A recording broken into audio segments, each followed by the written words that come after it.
Okay, I just got done watching two more horror films off my Great League must-watch horror film list, and I decided I would watch two classic films that I somehow have never seen, despite knowing a ton about, despite knowing pretty much all of the main plot points. And those movies were from 1931. It was Frankenstein and Dracula.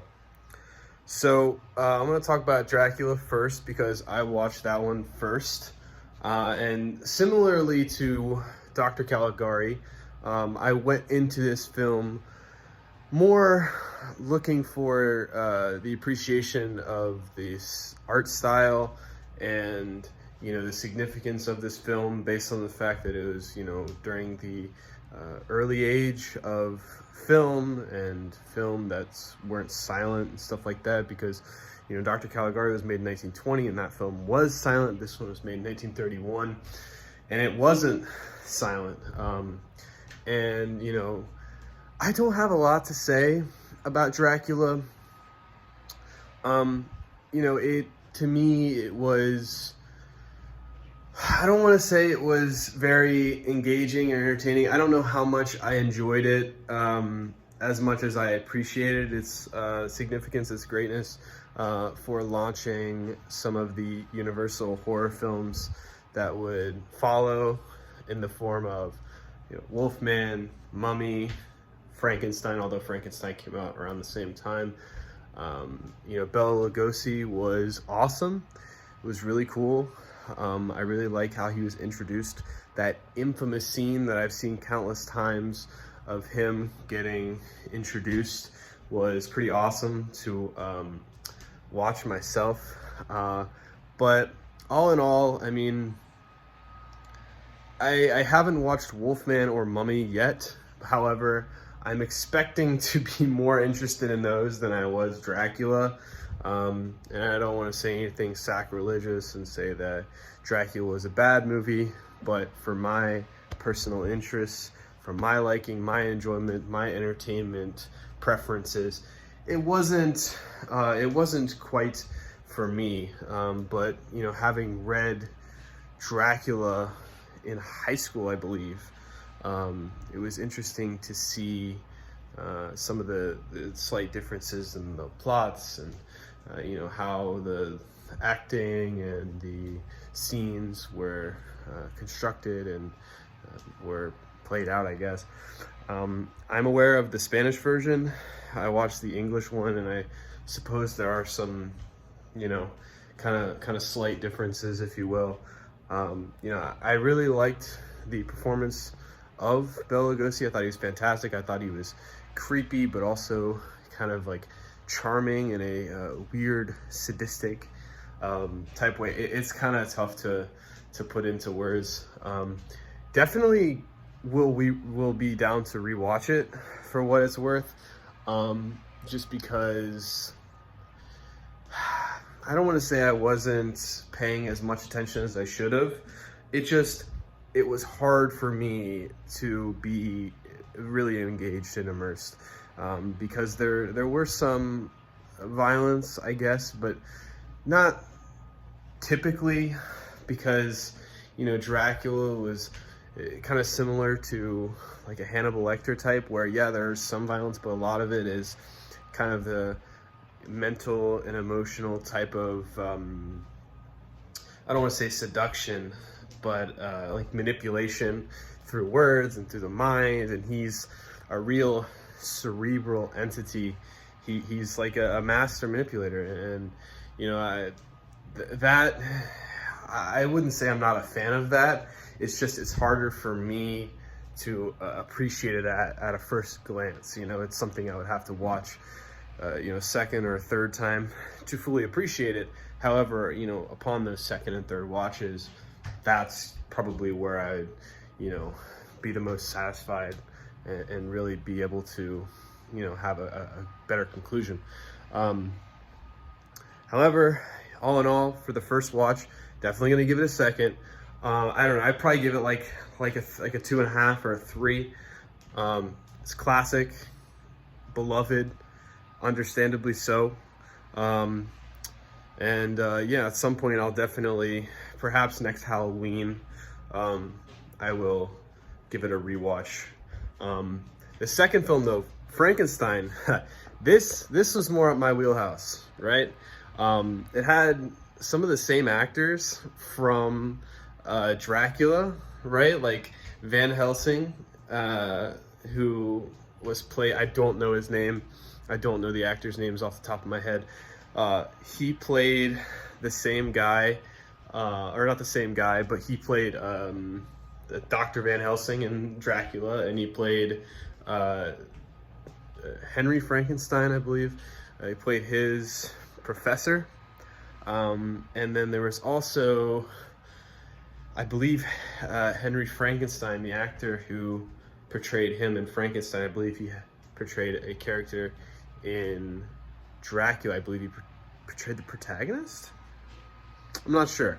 But, you know, as both films were Universal productions, it's not a surprise that they carried over a few of the cast members from each film. Pretty interesting, though, considering these were made and released around the same time. But this movie was, for me, a lot more engaging. And I think a brunt of that is because of its nature. And both of these antagonists are so different. Dracula, as I said before, is a being who is, you know, more sentient, if you will, who can speak, and who has engagement, like legitimate engagements with some of the characters. Meanwhile, Frankenstein is this undead creature, quite literally, who can't speak, who has very basic and novice cognitive abilities, and is just this hulking monster. And you know, there was definitely a lot more violence in Frankenstein, which in my opinion I came to appreciate more once again at a initial first viewing sense. And I really liked the opening of the movie, you know, where they're going like scene to scene, collecting body parts. And, you know, it's a classic little trope of, you know, he grabs something that could have stopped the problem in a horror movie, or could have stopped something from happening that would have saved all of these lives and all of this chaos and conflict. But it's the idiot who makes a mistake, and in this case he drops the good brain, the normal brain, and then accidentally has to pick up the criminal brain, right? And so it's the inception, or the the surgically placed brain in the creature that is that of the criminal brain that drives him to be violent, right? And you know, I thought that perhaps it's the character, now that I think about it, I believe Henry Frankenstein's accomplice, I figured his name was Igor, but I think it's like Frit or something like that. I believe he played Renfield, I think, in Dracula, now that I think about it. Yeah, I think that that's correct. He was a crazy fucking character. He really fucked the whole movie over. I mean, he was the entire reason for everything bad that went on in this movie was purely on him. And you know, one scene that I had been familiar with outside of the infamous, you know, It's Alive scene, which is awesome, similarly to the introduction of Dracula, one of the most notorious scenes, not only in horror film history, but I think just American, or no, fuck it, just film history in general, where, you know, he Dr. Frankenstein screams, "It's alive, it's alive," and then, it slowly introduces Frankenstein as this fucking creepy, like fucking disturbing, strange looking motherfucker, played by Boris Karloff, I believe.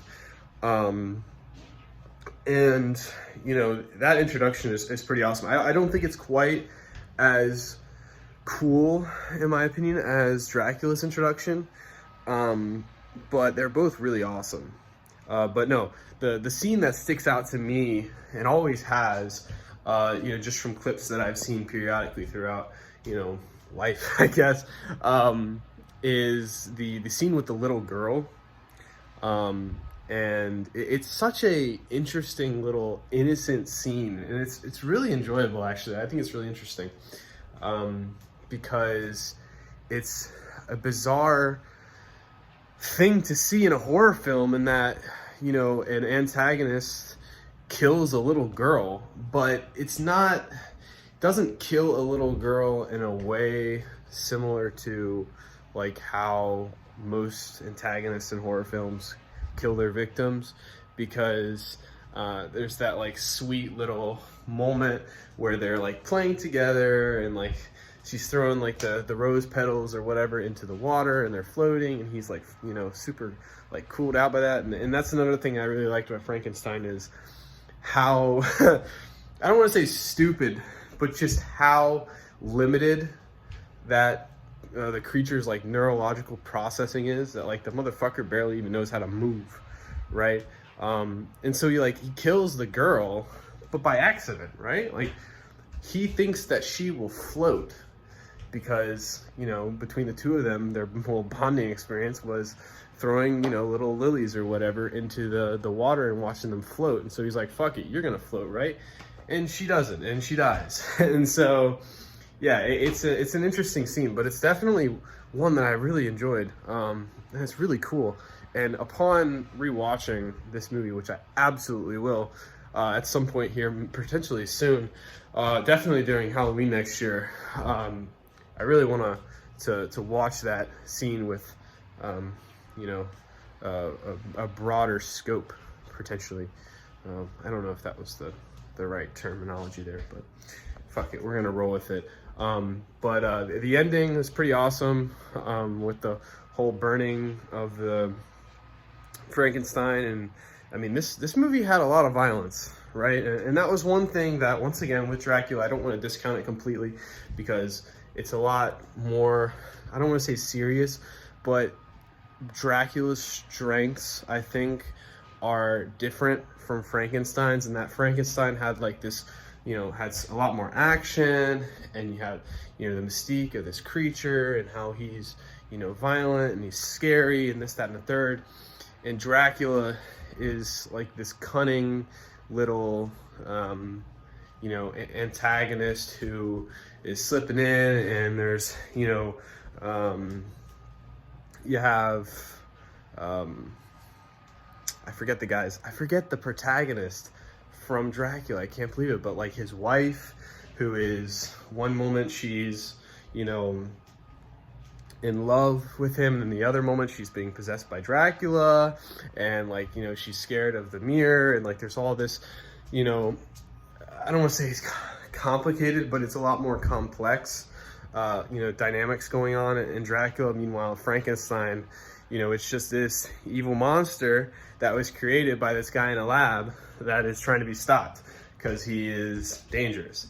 And so, if I watch Dracula a few more times, I'll definitely be able to, adequately appreciate it. And I just kind of wanted to get my thoughts out here so I can look back on this and, potentially before I watch Dracula for a second time, kind of wrap my head around what I initially thought of it. And I don't want to say I probably can't formulate a legitimate, coherent thought that is appropriate for critiquing or, even just giving my opinion on Dracula.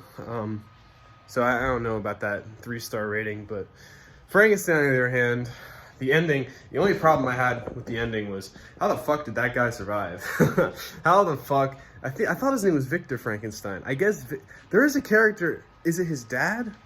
Is Victor Frankenstein? It's fucking weird. I think Victor Frankenstein is his name from the book, I believe. But he's named like there's Henry and there's Victor Frankenstein, and like I got him confused, right? But I guess Henry Frankenstein is the mad scientist, and then Victor is his dad or something. I don't know. It's kind of fucking weird. But nonetheless, I don't understand how the fuck he survived that, but you know, whatever. It's a little plot hole. It's a little, you know, my boy had plot armor on, so he was able to survive getting, you know, knocked unconscious by Frankenstein, being dragged up to the fucking top of that, whatever the fuck it was, getting thrown down, hitting a fucking beam on the way down, and then falling even further down. Whatever. The ending was kind of weird, but no, Frankenstein was definitely, upon one viewing of each movie, definitely the one that I enjoyed the most. And I feel it's hard to really determine which of these films is more significant, which of these films had more of a long-lasting effect on film and pop culture. I feel like between Dracula and Frankenstein, those are the two ones that kind of outshine some of the others, like The Mummy and The Wolfman. I feel like you're like S tier versus A tier when it comes to like those four creatures. But I really enjoyed Frankenstein. It's cool. You know, it's a movie from the 1930s. You know, I touched upon when I was talking about Dracula, you know, these movies, looking at them with a, you know, the lens that we can in 2020 is pretty amazing. You know, I mean, this movie is 99 years old, right? Or 89 years old. And I mean, the fact that we have the archive to go back and watch it and look at it and see how it still holds up and it still is an entertaining piece of film, I think is pretty awesome. And definitely excited to watch this movie again. I'm gonna give it a 4 out of 5. You know, honestly, yeah, I feel like potentially after a second watch, it could go up to a 4.5 or even a 5 out of 5. It's pretty awesome, and you know, it's one of I feel like these are the first two horror films I've seen from the 30s. Yeah, pretty cool.